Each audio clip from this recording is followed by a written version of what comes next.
Hi, I'm Dario, and in this video I'll review Victas Rubble Triple Double Extra. The rubber has a bit of a strange name, but I'll explain what it's about later. This is another in series of Chinese type rubbers that I'm reviewing, but this is the first one that is not from Chinese brand.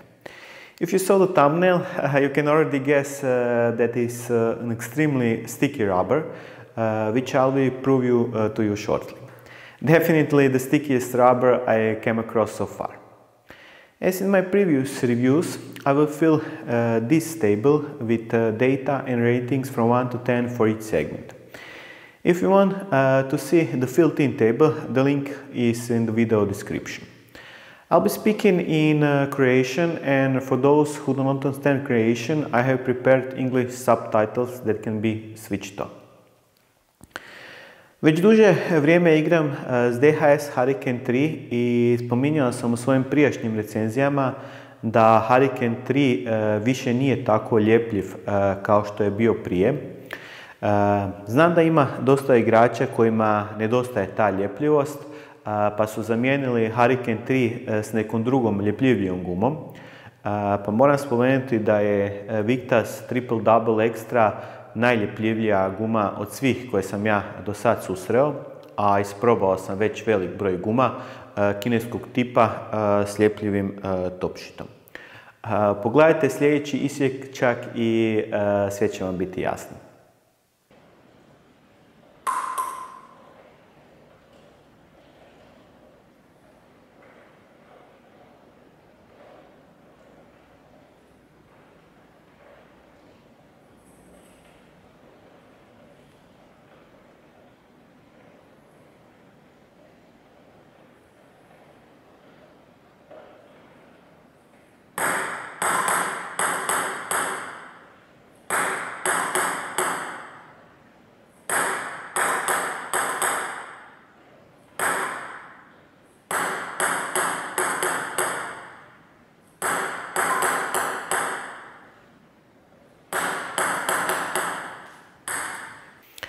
Mogli ste vidjeti da je guma ekstremno ljepljiva, ali to je bilo dok je guma bila potpuno nova.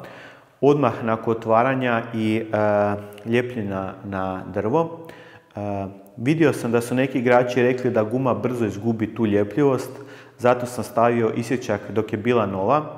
A pogledamo sad kako to izgleda nakon mjesec dana igranja s njom.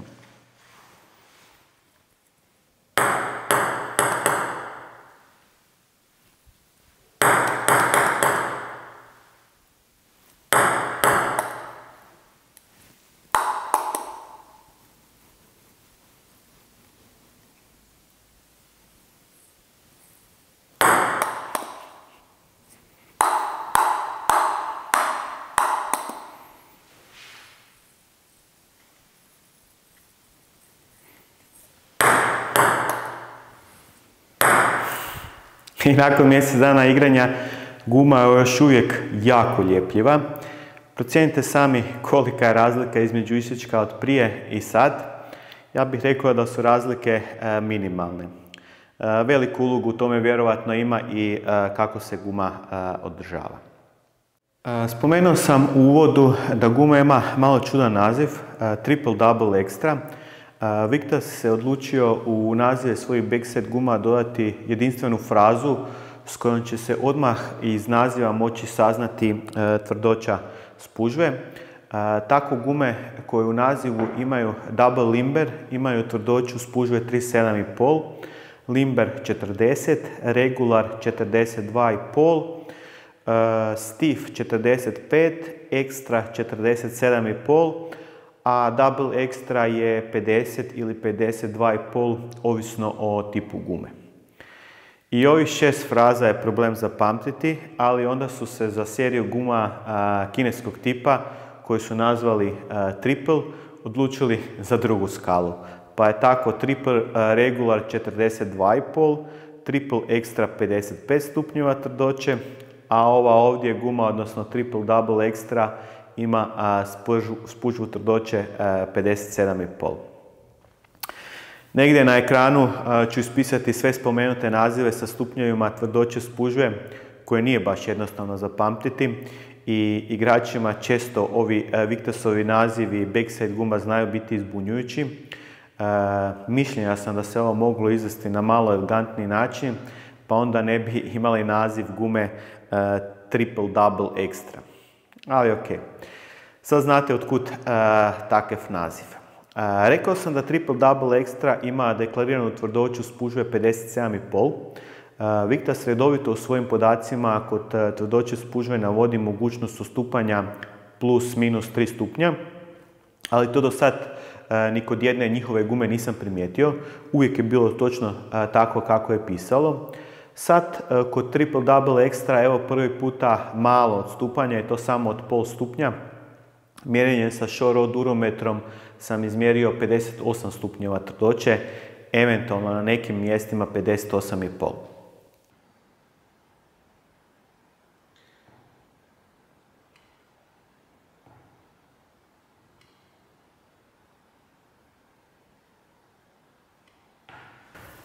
Ovdje na testu imam Triple Double Extra debljine spužve Max u crnoj boji.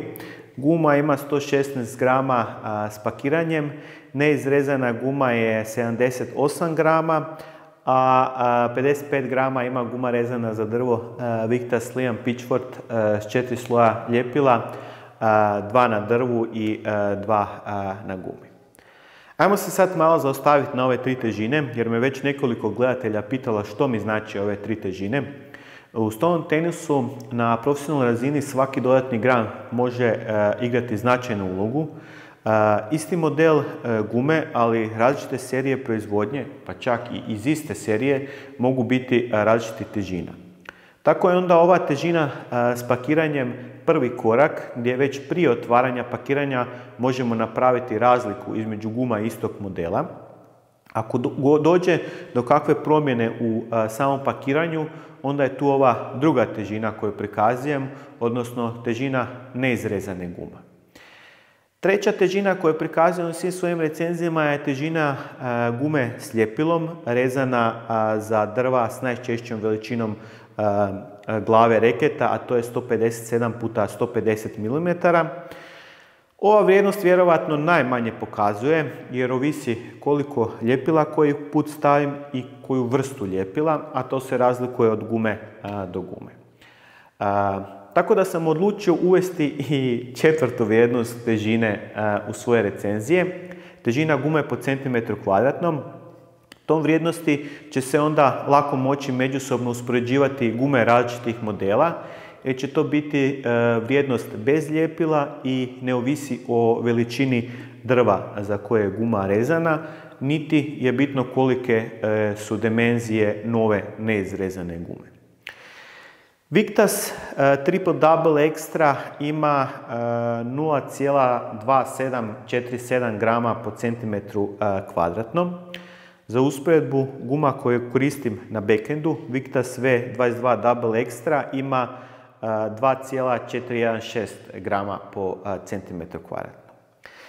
Samo još da spomenem da osim javno dostupnih tablica za svaku pojedinačnu gumu, zbog lakše usporedbe, odlučio sam također složiti jednu jedinstvenu tablicu gdje će biti prikazani svi podaci o gumama koje sam recenzirao.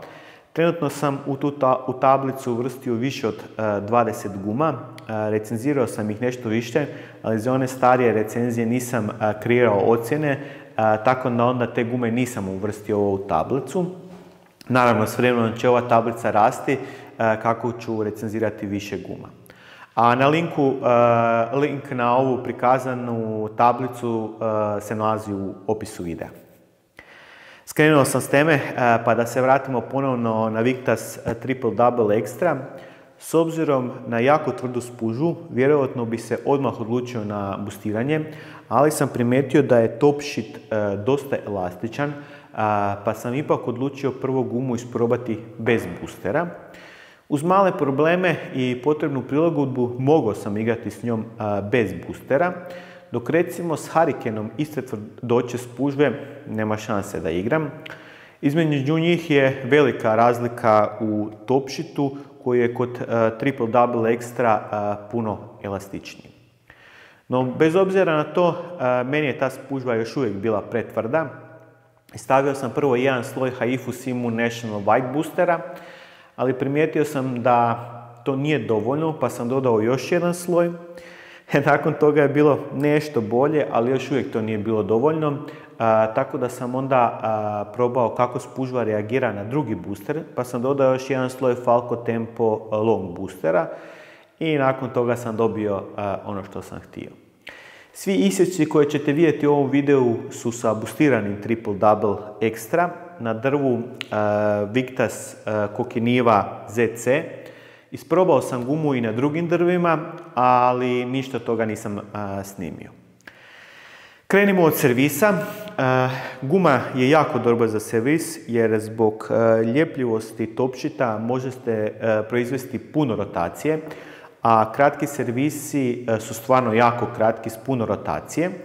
Kod dugih servisa sam se prvo malo mučio jer bi mi loptice odlazile van stola, ali sam se nakon nekoliko trening mečeva prilagodio i mogu reći da sad mogu dobiti jako brzu dugu servu s puno rotacije. Za povrat servisa je guma vrhunska. Svaku malo dužu lopticu je lako napasti, a kratku lopticu možete bez problema staviti kratko, što je naravno velika prednost u kratkoj igri na stolu. Zbog ljepljivosti topšita i tvrđe spužve kontrola je jako dobra.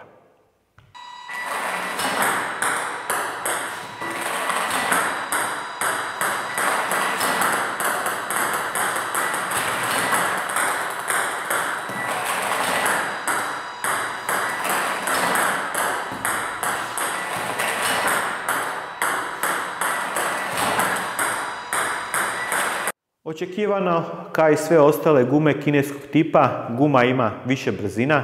Pod tim pojmom mislim da je širok raspon brzina, odnosno može biti spora kod laganih udaraca, a ekstremno brza kod jačih udaraca. Tako da možete odigrati jako kvalitetne i precizne udarce, a kad je to potrebno možete dobiti i puno brzine.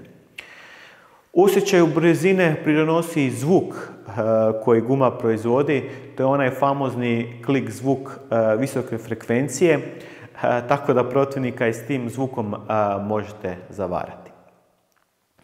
S obzirom da je guma dosta brza, za ovako jako ljepljivu gumu, onda je s njom i lakše igrati dalje od stola, odnosno opasnija je i od očekivanog kad se udaljite od stola.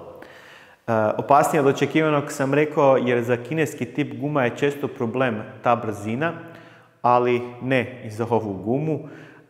No ono na što se treba prilagoditi je kut izbačaja koji je dosta niski, odnosno niži od Hurricana s kojim sam ja naviknuo igrati.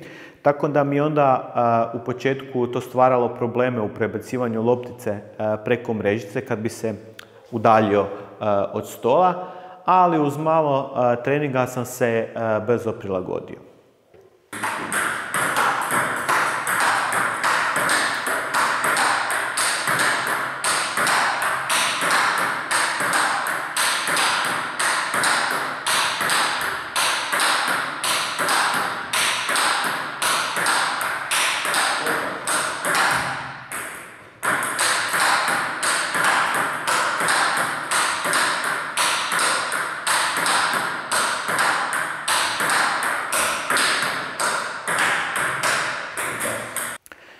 Za ravne udarce, odnosno drive, je guma bolja od većine kineskih guma.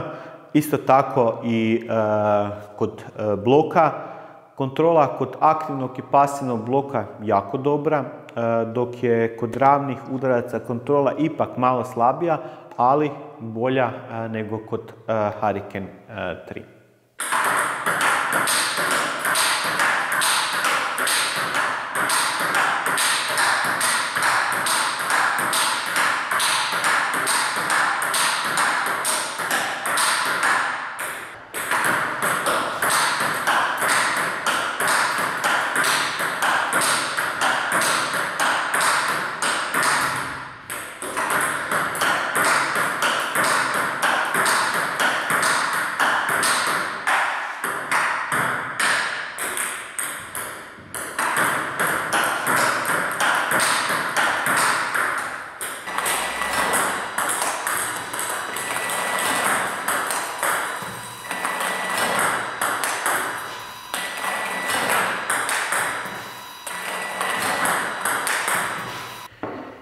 Prije zaključka pogledajte još jedan set vježbi s Igorom. U sljedećim isjecima navedenu gumu ja koristim na forehandu.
Za kraj, zaključak. Mislim da je ovo jedna od rijetkih guma kineskog tipa s ovako tvrdom spužnom s kojom bih ja mogao igrati bez boostera. Kao što sam rekao, mogao bih, ali kad se doda booster onda se dobije jedna vrhunska guma s kojom je puno lakše igrati. Moram napomenuti da ova spužva nešto slabije reagira na booster od Hurricane 3 s plavom spužvom. Tako da sam morao staviti više boostera da bi dobio isti efekt. Već neko vrijeme igram s DHS Hurricane 3 Neo National s plavom spužvom od 40 stupnjeva i testirao sam već puno kineskih guma, a ova Victas Triple Double Extra je dosta drugačija od svih njih. Najveća razlika je u topšitu koji je puno elastičniji i odmah je drugačiji osjećaj u igri. Kao što ste mogli vidjeti po mojim ocjenama, u nekim segmentima je ova guma dosta bolja od Hurricane 3, a opet u nekim segmentima je slabija. Najveća prednost Hurricane-a u usporedbi s Triple Double Extra je to što mislim da Hurricane lakše upariti s drvom, jer bolje odgovara na različite tipove drva. Triple Double Extra je meni na drvima koji nemaju veliki kut izbačaja jednostavno bio predirektan i teško mi je bilo s njim igrati, dok mi je recimo na ovom drvu Kokiniva ZC odličan. To bi bilo to za ovaj test. Puno je toga u planu, pa ako još niste, pretplatite se na kanal jer slijedi puno uzbudljivog stolnotenskog sadržaja. Do sljedećeg puta, uživajte u pinganju.